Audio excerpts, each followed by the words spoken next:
Hey guys, this is Jimmy with the LinuxNerd.com, and we have just installed MX Linux for the very first time on the last episode. In this one, we're going to go ahead and take a look at some of the configuration after installing MX Linux.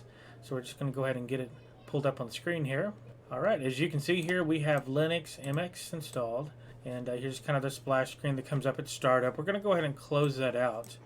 And if you're coming from the Windows world, this down here is like the start button or the menu button. For Windows is going to be the start button, and so we're going to go ahead and click on that, and we're going to click on MX Tools right here.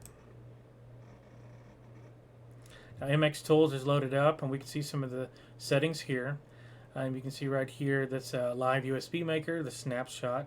Under maintenance we have CH root rescue scan, boot options, boot repair, user manager, menu editor, and cleanup. Here under setup we have the bash configuration for the terminal.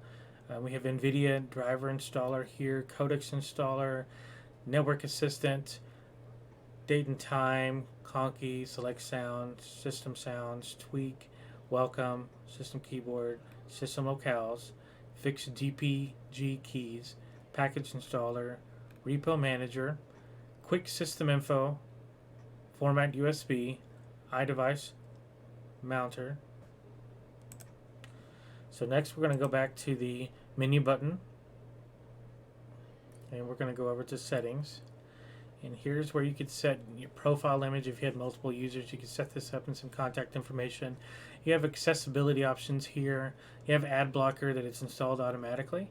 We have Adobe Flash Player, ADSL PPOE configuration, advanced network configuration, appearance, AR&R, Bluetooth adapter, Bluetooth manager, color profiles, desktop, disk manager, display, file manager, file configuration, iDevice mounter, keyboard, light DM, Mimi type editor, mouse and touchpad, MX system sounds, MX tools where we just were, MX tweak, notifications, onboard settings,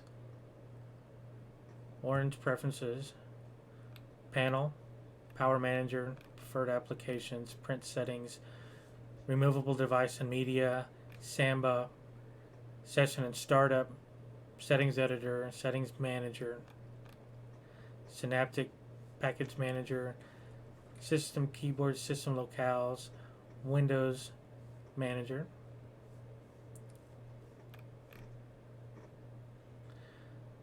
Windows Manager tweaks, Windows wireless device, Windows wireless drivers, Workspaces, XFCE for screensaver, XFCE terminal. So those are some of the main settings that you can go over right there. One of the things we're going to take a look at is the Windows Manager. Here's Windows Manager, and you can set different themes here for how you want things to look. You can see it moving as I go through the options here, and you can just find which one ever works best with you.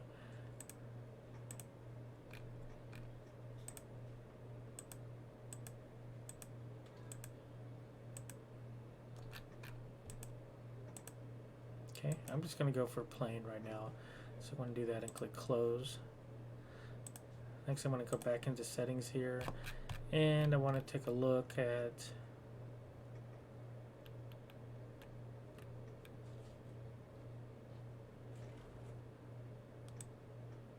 Workspaces here. So we're going to click Workspaces, and here's where you can set different multiple workspaces if that's what you want to do, and you can switch how many of them, what positions that you want them on.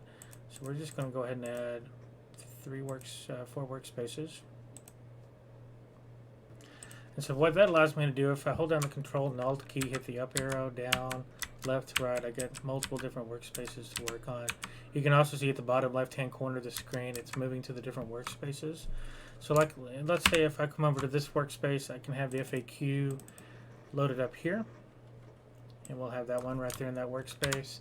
Down here, let's bring up Firefox, and we'll load that up right here in this workspace, and we'll move on over to here.